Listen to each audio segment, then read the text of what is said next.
आज हम पढ़ेंगे फिनॉल में बेंजीन विलय की अभिक्रियाएं। फिनॉल में जो OH ग्रुप है वो plus M effect plus mesomeric effect दिखाता है और इसलिए वो बेंजीन रिंग को एक्टिवेट कर देता है, उसकी रिएक्टिविटी को बढ़ा देता है। और साथ ही साथ ये जो OH ग्रुप है फिनॉल में लगने वाला, ये OH ग्रुप कैसा है, अर्थो पैरा डायरेक्टिंग है। इसका मतलब जो कोई भी ग्रुप अगर आगे लगेगा तो वो अर्थो पैरा पोजिशन पर आकर लगेगा। अब बेंजीन रिंग की रिएक्शंस हमने पहले भी पढ़ी हैं, हैलोजिनेशन, सल्फोनेशन, नाइट्रेशन। यहाँ हम पढ़ेंगे मर्क्यूरेशन, रिडक्शन और रिएक्शंस भी हम पढ़ने वाले हैं। पहली रिएक्शन है हैलोजिनेशन रिएक्शन। जब बेंजीन की या फिनॉल की जब हम रिएक्शन करते हैं ब्रोमीन के एक्वस सॉल्यूशन के साथ, वाटर में ब्रोमीन के सॉल्यूशन के साथ, जलीय विलयन के साथ, तो हमको मिलता है 2,4,6 ट्राई ब्रोमोफिनॉल हमको मिल जाता है। ठीक है, कोई सब्सटीट्यूएंट है तो वो भी हट जाएगा, 2,4,6 ट्राई ब्रोमोफिनॉल मिल जाता है। अब अगर आपसे बोला जाए कि आपको सिर्फ मोनोब्रोमो कंपाउंड बनाना है फिनॉल का, तो मोनोब्रोमो कंपाउंड बनाने के लिए हमको क्या करना पड़ेगा, इसकी कार्बन डाइसल्फाइड के साथ अगर हम इसकी रिएक्शन करते हैं तो 0 डिग्री सेंटीग्रेड पे जब इसकी कार्बन डाइसल्फाइड के साथ रिएक्शन की जाती है तो मोनोब्रोमो कंपाउंड मिलता है, जो कि अर्थोब्रोमोफिनॉल और पेराब्रोमोफिनॉल हमको मिल जाता है। अब हम करेंगे अगली रिएक्शन नाइट्रेशन। जब डाइल्यूट सॉल्यूशन नाइट्रिक एसिड का लिया जाता है और 20 डिग्री सेंटीग्रेड पर जब इसकी रिएक्शन की जाती है तो अर्थो नाइट्रोफिनॉल और पेरा नाइट्रोफिनॉल हमको मिल जाता है। देखिए, एक्वस सॉल्यूशन है नाइट्रिक एसिड का, इसलिए इसमें थोड़ा सा HNO2 nitrous acid, HNO2 nitrous acid भी यहाँ पर प्रेजेंट होता है।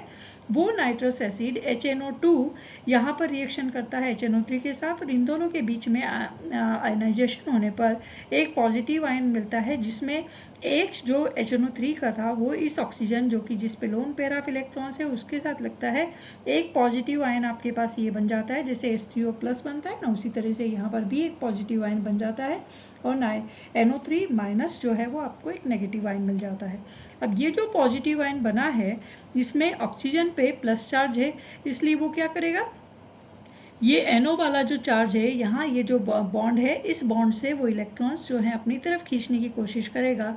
ये ऑक्सीजन पॉजिटिव चार्ज है, इसलिए वो इलेक्ट्रॉन, क्योंकि इसने अपना electron lone pair of electron इस इलेक्ट्रॉन को दे दिया था HNO3 के H+ आयन को, इसलिए यहाँ पर क्या होगा कि ये वाटर मॉलिक्यूल बन के जो है बाहर निकल जाएगा और प्लस जो मिलेगा NO+, इसको बोला जाता है नाइट्रोसोनियम आयन। नाइट्रोसोनियम IUM वो खुद ही बताता है कि ये पॉजिटिव आयन है, नाइट्रोसोनियम आयन बन जाता है। ये नाइट्रोसोनियम आयन बेंजीन रिंग के साथ रिएक्शन करके पेरा पोजीशन अर्थो पोजीशन पे कहीं भी लगेगा और ये एक इंटरमीडिएट कंपाउंड है जिसमें अभी नया बॉन्ड भी बना है और पुराना बॉन्ड भी है और अभी बाद में हाइड्रोजन इसमें से बाहर निकल जाता है और आपको मिलता है पेरा नाइट्रोसोफिनॉल आपके पास बन जाता है। ये जो पेरा नाइट्रोसोफिनॉल बना है वो फिर HNO3 के साथ रिएक्शन करता है और पेरा नाइट्रोफिनॉल आपको मिल जाता है। ठीक है, अब अगर हम इसकी रिएक्शन देखें किसके साथ, कॉन्सनट्रेटेड नाइट्रिक एसिड के साथ, तो कॉन्सनट्रेटेड नाइट्रिक एसिड के साथ अगर हम इसकी रिएक्शन देखेंगे तो हमको क्या मिलता है, 2,4,6 ट्राई नाइट्रोफिनॉल मिलता है।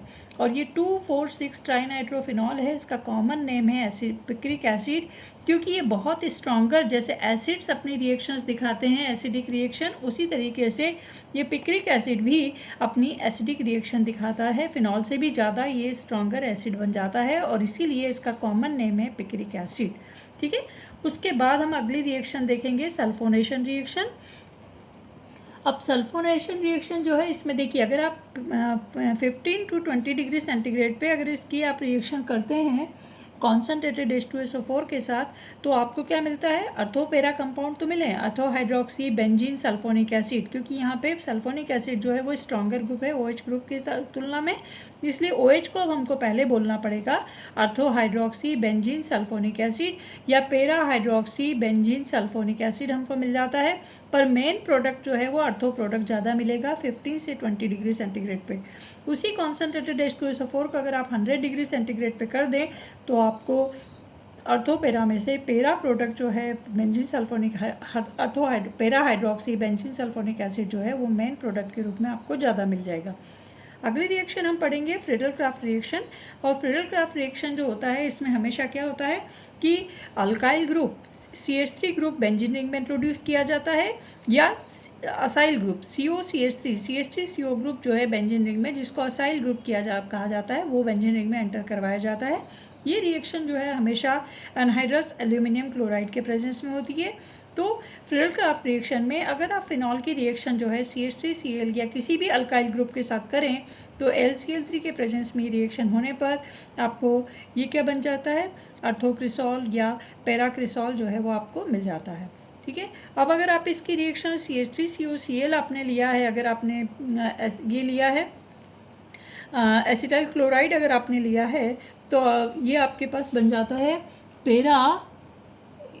ये आपके पास अर्थोहाइड्रोक्सी एसिटोफिनॉन आपके पास मिल जाएगा और ये मिल जाएगा पैरा हाइड्रोक्सी एसिटोफिनॉन जो है वो आपको मिल जाता है।